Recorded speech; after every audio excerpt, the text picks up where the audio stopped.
Hi friends, welcome back to my channel. നമുക്കിന്ന് ചക്ക വറുത്താലോ. ചക്കയും മാങ്ങയുടെയൊക്കെ സീസണാണ്. അപ്പോൾ നമുക്ക് ചക്ക കിട്ടി. ഇപ്പം ഞാനത് കുറച്ച് വറുക്കാമെന്ന് വിചാരിച്ചു. കുറച്ചല്ല, ഒരു ചെറിയ ചക്കയാണ്. അപ്പോൾ അത് അമ്മ വീട്ടിൽ നിന്നാണ്. അപ്പോൾ അമ്മ വറുക്കണ പരിവാന്നും പറഞ്ഞിട്ട് കൊടുത്തു വിട്ടോ. 2-3 ദിവസമായി പുറത്തിരിക്കുകയായിരുന്നു. അപ്പോൾ ചെറിയ ഭാഗങ്ങളൊക്കെ ഇങ്ങനെ തിരീശ ഒരു പഴുപ്പിൻ്റെ ഒരു ഇതായി. അപ്പോൾ ഞാനിങ്ങനെ ചക്കൊക്കെ വെട്ടി വെച്ചേ പിന്നെയാണ് ആലോചിച്ച് വീഡിയോ എടുത്ത് നിങ്ങളും കൂടി ഒന്ന് കാണിച്ചാലോ എന്ന് വിചാരിച്ചിട്ട്. അപ്പോൾ ഒരു മീഡിയം സൈസുള്ള ഒരു ചക്കയായിട്ട്. അപ്പോൾ അത് ഞാൻ എന്തായാലും ഇനി മുഴുവൻ വെട്ടി നന്നാക്കിയ സ്ഥിതിക്ക് മുഴുവൻ വറുക്കാമെന്ന് വിചാരിച്ചിട്ടാണ്. അപ്പോൾ ചെറിയൊരു എന്താ പറയുക, ചില ഭാഗങ്ങൾ ഇങ്ങനെ ഒരു ചെറിയ മധുരം വന്നു തുടങ്ങി. അപ്പോൾ അതിങ്ങനെ വെട്ടി കുരുവും ഇതൊക്കെ കളഞ്ഞ് ആദ്യം വെച്ച് പിന്നെ നമുക്ക് അരിയാനായിട്ട് ഇരിക്കാൻ അതാണ് എളുപ്പം. അപ്പോൾ ഇതിങ്ങനെ എല്ലാതും മൂക്ക്, ഞങ്ങൾ നാട്ടിലൊക്കെ ഇവിടെ ഇങ്ങനെ ആ മുകളിലത്തെ ഭാഗത്തിന് മൂക്ക് എന്താ പറയുക കേട്ടോ.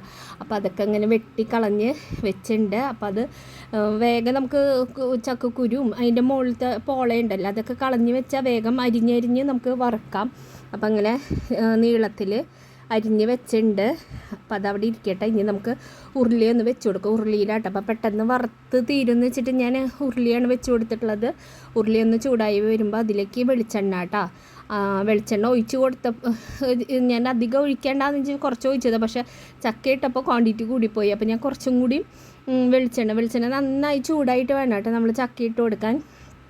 അപ്പോൾ നല്ല തിളച്ച വെളിച്ചെണ്ണയായ കാരണം നമ്മൾ കുറച്ചും കൂടി വെളിച്ചെണ്ണ ഒഴിച്ച് കൊടുത്തതുകൊണ്ട് കുഴപ്പമില്ല.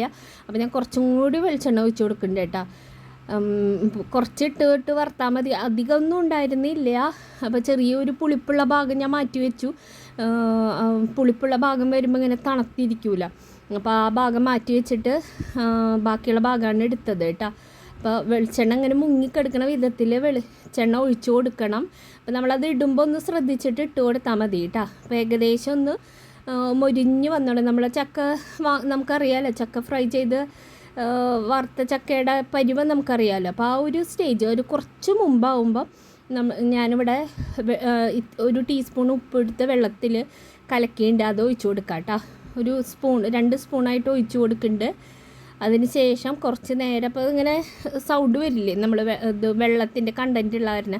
എന്നിട്ട് കുറച്ച് നേരം ഒന്ന് ഇളക്കി കൊടുത്തതിന് ശേഷം വേണം കേട്ടോ നമ്മൾ ഇതിൽ നിന്ന് എടുക്കാൻ. അല്ലെങ്കിൽ നമ്മുടെ ഇത് വെള്ളത്തിൻ്റെ അംശമുള്ള കാരണം അതിങ്ങനെ തണുക്കാൻ സാധ്യതയുണ്ട്. അപ്പോൾ ഫ്രൈ ചെയ്ത് ഉപ്പിൻ്റെ വെള്ളം ഒഴിച്ച് കൊടുത്തതിന് ശേഷം കുറച്ചും കൂടി നേരിട്ട് ഇളക്കിയതിന് ശേഷം വേണം നമ്മൾ വെളിച്ചെണ്ണയിൽ നിന്ന് അത് വാങ്ങാൻ. അപ്പോൾ ആ ഒരു പരുവ് ഫ്രൈ ആവണ പരുവത്തിന് മുമ്പ് നമ്മൾ ഒഴിച്ച് കൊടുക്കണം കേട്ടോ. നമ്മുടെ ഉപ്പിൻ്റെ വെള്ളം ഒഴിച്ച് കൊടുക്കണം. അപ്പോൾ ഇത് ഏകദേശം ഫ്രൈ ഒക്കെ ആയി വന്നിട്ടുണ്ട്. നമ്മളത് ഏകദേശം എല്ലാം ഫ്രൈ ആയിട്ടുണ്ട്. അപ്പോൾ ഇതിൽ നിന്ന് എടുത്ത് മാറ്റാം. ഇനി അടുത്ത ബാച്ച് ഇട്ട് കൊടുക്കാം കേട്ടോ. അങ്ങനെ 2-3 പ്രാവശ്യമായിട്ട് ഞാനിങ്ങനെ ഫ്രൈ ചെയ്തെടുത്തതാണ്.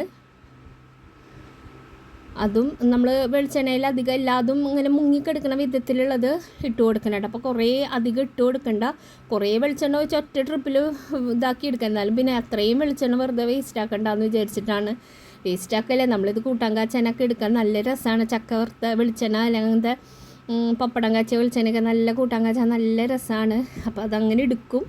അപ്പോൾ അതിങ്ങനെ എല്ലാം അതൊന്ന് ഫ്രൈ ചെയ്ത് വെച്ചിട്ടുണ്ട്. മക്കളുള്ള കാരണം എന്തായാലും വേഗമൊക്കെ തീരും. അപ്പോൾ അവർ സ്കൂളൊക്കെ അടച്ചിരിക്കുകയാണല്ലോ. സ്കൂൾ അടയ്ക്കുകയല്ലേ, തുറക്കാറായി തുടങ്ങി. അപ്പോൾ ഇങ്ങനെ ചക്കയ്ക്ക് കിട്ടുമ്പോൾ വറുക്കുക കേട്ടോ. വീഡിയോ ഇഷ്ടമായെങ്കിൽ ലൈക്ക് ചെയ്യാനും ഷെയർ ചെയ്യാനും സബ്സ്ക്രൈബ് ചെയ്യാനൊന്നും മറക്കല്ലേ.